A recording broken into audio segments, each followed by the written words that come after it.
Bom dia, alunos do ABL. Vocês sabem o que é capitalismo e quais as fases do capitalismo? Vamos conhecer hoje. Vamos lá, bom dia, terceiro ano. A gente vai começar a falar sobre capitalismo.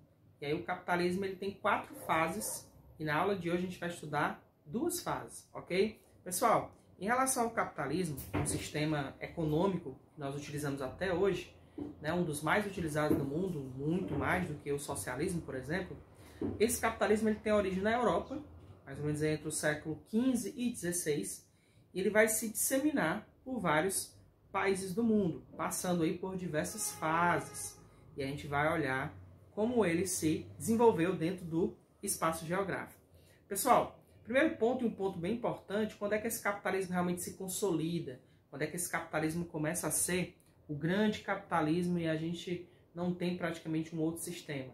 Nós tivemos aí o final da Segunda Guerra Mundial, 1939 a 1945, e a gente entrou numa Guerra Fria. De um lado eu tinha Estados Unidos, capitalista, do outro lado eu tinha União Soviética, socialista. Quem venceu essa Guerra Fria? Os Estados Unidos. Então, a partir de mais ou menos ali do fim da União Soviética, em 91, o cenário econômico ficou um cenário totalmente capitalista, ok? E aí, galera, eu tenho fase 1, que é o capitalismo comercial ou pré-capitalismo, que a gente vai ver hoje. Fase 2, capitalismo industrial, que a gente vai ver hoje também. E numa outra aula a gente vai ver o capitalismo financeiro ou monopolista, na terceira fase. E a quarta fase, o capitalismo informacional. Então vamos lá. Gente, algumas características aqui do capitalismo. Primeiro ponto, tem como principal objetivo o lucro acima de tudo. Se eu comparar esse sistema com o sistema socialista, o socialismo pensa em dividir o lucro, ele não pensa no lucro acima de tudo. E a gente percebendo hoje a sociedade, a gente vê isso, né? Que muitas vezes a sociedade ela só pensa no dinheiro, no lucro acima de qualquer coisa, tá? Baseia-se na propriedade privada dos meios de produção, ou seja, as propriedades estão na mão da iniciativa privada, dos empresários. É diferente, por exemplo, de um socialismo, onde a maior parte das empresas estão na mão do Estado, são estatais. Na verdade, no sistema capitalista, a ideia é eliminar as estatais, ok? Tem no dinheiro ou seus similares o seu principal meio de troca. Ou seja, no socialismo, eu posso trocar um produto pelo outro, mas o principal meio de troca no capitalismo é a questão do dinheiro, a questão do cartão, a questão do cheque, do crédito que a pessoa tem, tá? Funciona conforme a lei da oferta e da procura, é uma economia de mercado, ou seja, dependendo da oferta e da procura, isso vai modificar o meu preço. Mais detalhes na aula do Google Meet, tá certo? Galera, então vamos lá. Para frente, a gente tem hoje que nas relações de trabalho predomina um trabalho que eu chamo de trabalho assalariado, tá? Então, o trabalhador que não é dono do meio de produção, ele vai vender, tá? Ele vai vender a sua força de trabalho. Em troca de quê? Em troca de um salário, tá certo? No sistema capitalista, a sociedade é baseada na divisão de classes.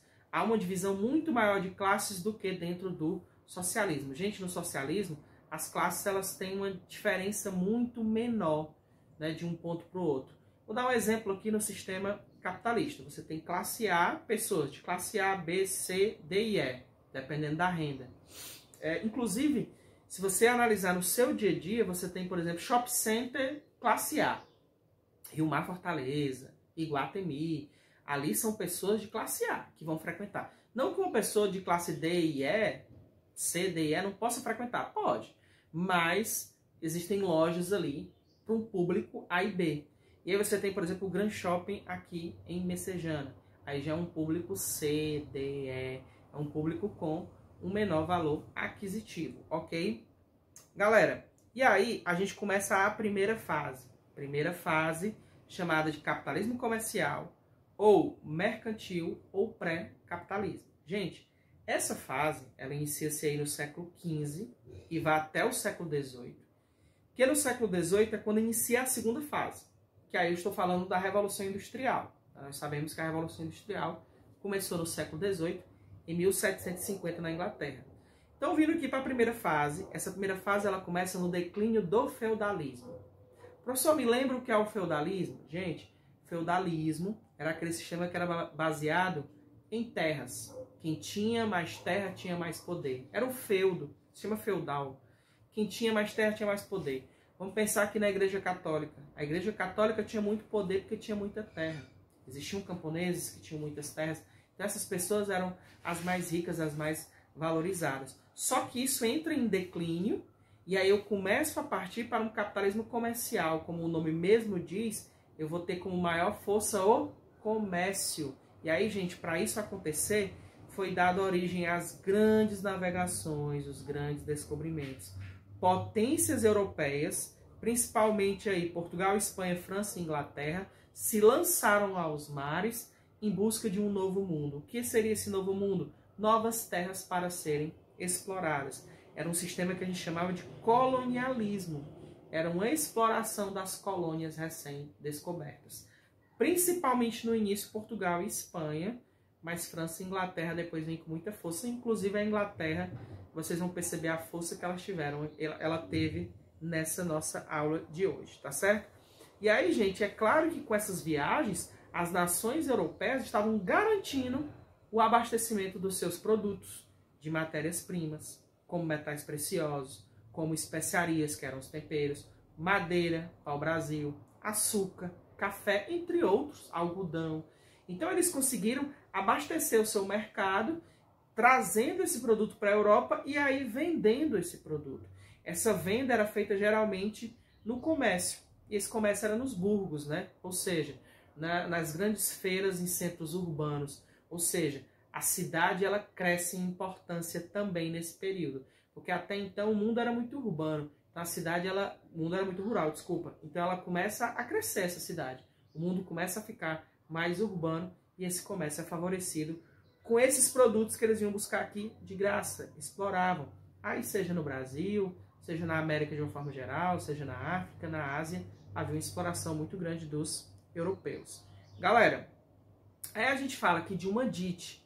Professor, o que é DIT? Divisão, olha aqui, ó, Divisão Internacional do Trabalho.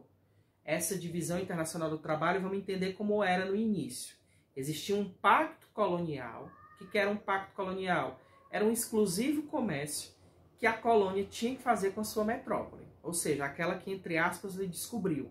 Então, a colônia, ela fornecia ouro, produtos agrícolas, matérias-primas, produtos tropicais para a metrópole. A metrópole pegava esses produtos, essa matéria-prima, e devolvia isso em produtos manufaturados e escravos para trabalhar, né? Esses produtos manufaturados, o que são? São aqueles produtos manufaturados, utilizando máquinas simples e as mãos, tá? Então essa é a primeira divisão. Então a colônia, ela tinha que fornecer essa matéria-prima para a metrópole de graça, totalmente de graça, e a metrópole devolvia isso em produtos manufaturados, ok? Essa foi a primeira DIT. Galera, importantíssimo a gente lembrar que esse capitalismo comercial ele se dava porque tinha que existir um acúmulo de riqueza. Então, o comércio ele funcionou, mas a ideia era acumular riqueza. Ou seja, o país mais importante, a riqueza de um país era medido pela quantidade de ouro, prata e metais preciosos que esse país tinha. Isso era chamado de metalismo, tá certo? Você tinha, o capitalismo comercial foi marcado por uma intervenção do Estado na economia, ou seja, havia um intervencionismo. O Estado tinha uma importância grande nesse capitalismo comercial, ou seja, a burguesia ela mandava no Estado, ela mandava no país, tá? Então ela intervia na economia. Veja, pessoal, que hoje o capitalismo ele não tem essa intervenção tão grande. O capitalismo ele deixa muito, às vezes, na mão da iniciativa privada que aconteça, mas no início, nesse capitalismo comercial, nesse pré-capitalismo, no início de tudo, havia intervencionismo, ok? Então, essa fase ela foi fundamental para que, por exemplo, o Reino Unido, a Inglaterra, começasse a segunda fase, que é a segunda fase, que é a Revolução Industrial. Por quê? Porque a Inglaterra foi o país, o Reino Unido foi o país que mais acumulou riqueza. Acumulou riqueza, tinha máquinas para começar essa Revolução Industrial, tinha pessoas também para poder trabalhar, pessoas que estavam vindo do campo para a cidade em busca de trabalhar nessas indústrias, ok? Galera, E aí eu queria colocar aqui, mais uma vez, alguns pontos fundamentais dessa política mercantilista. Cuidado que isso cai no Enem tanto em História quanto em Geografia. Então, quais são esses pontos fundamentais da política mercantilista? Metalismo, que a gente já explicou, que é a importância econômica de um país medida pela quantidade de moedas, metais preciosos que ela tinha, seja ouro ou prata, tá? Balança comercial favorável, ou seja, para acumular mais riquezas, todo país tem que exportar mais do que importar. Isso não mudou tanto não, tá, gente? Hoje um país, para se dar bem, ele tem que exportar mais do que importar. Agora, é bom que ele exporte tecnologia, né, e não compre tanto, né, ela compre produtos primários, por exemplo, e exporte tecnologias, que não é o que o Brasil faz. O Brasil exporta muito produto primário e compra muito tecnologia. Isso não é bom também, tá? Então, depois na aula do MIT a gente vai explicar melhor essa balança comercial favorável, tá? Questão de monopólio, ou seja, havia um controle exclusivo da metrópole sobre a colônia. Isso fez a metrópole ganhar muito dinheiro, tá certo? E aí, pessoal, o último ponto é o protecionismo, que é a adoção de medidas para estimular a exportação de um produto ou proteger esse seu produto dentro do mercado, tá certo? A gente vai conversar depois no MIT sobre isso, sobre taxas alfandegárias, a gente vai ter mais tempo, tá, para a gente trabalhar melhor. Mas entenda o que é protecionismo, né? Eu proteger o meu produto no mercado. E para isso, às vezes, eu tenho que colocar uma taxa nele, uma taxa alfandegária, tá certo? Vamos para frente, galera. Aí eu tenho, ali foi o capitalismo comercial. Finalizando esse capitalismo comercial, no início do século XVIII, eu tenho a segunda fase, que é uma segunda fase que vai do século XVIII ao século XX. Essa segunda fase, capitalismo industrial, ela pega a primeira Revolução Industrial, que começa em 1750 na Inglaterra, século XVIII, e vai até meados aí do século XX. Nessa segunda Revolução Industrial, entra outros países da Europa, Estados Unidos e Japão.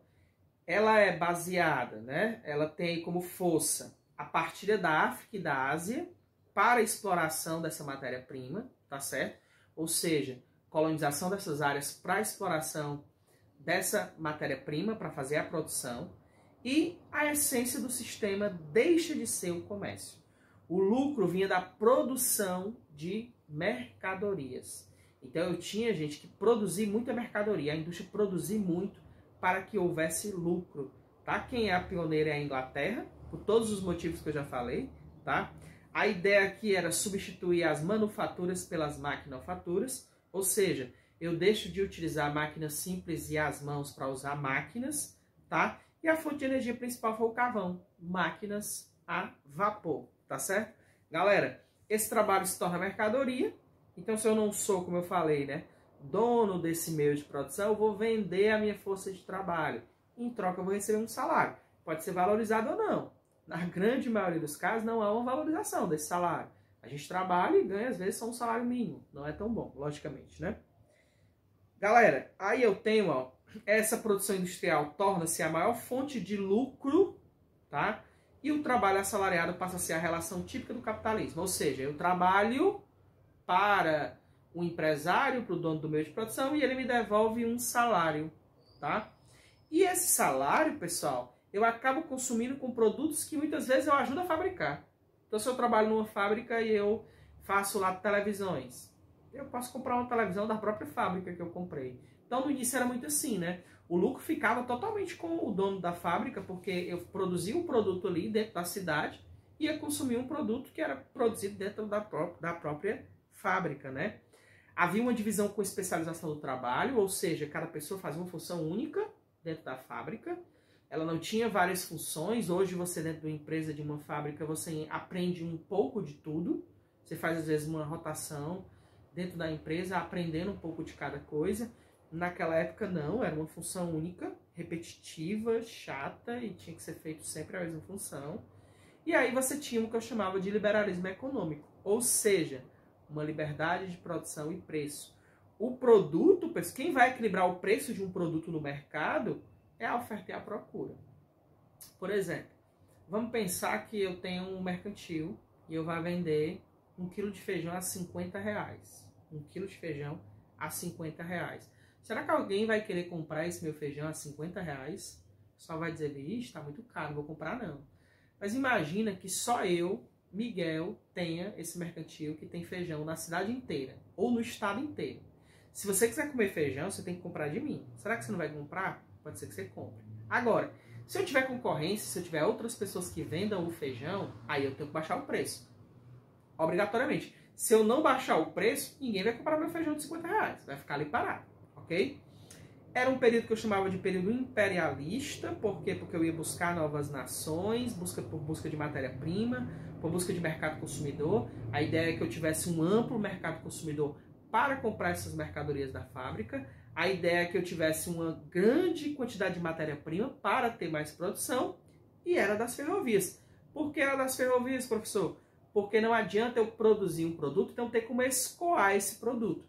Eu precisava levar esses produtos para outras regiões do mundo. Então essa era a era das ferrovias. Galera, a divisão internacional no capitalismo industrial, ela não muda tanto para o comercial. Veja bem, aqui eu tenho quase a mesma coisa. Você tem aqui de um lado, pode estar um pouco claro aí para vocês, mas no Meet o material vai ser enviado para vocês, vocês vão entender melhor. Aqui eu tenho, ó, as colônias, que eram colônias de exploração.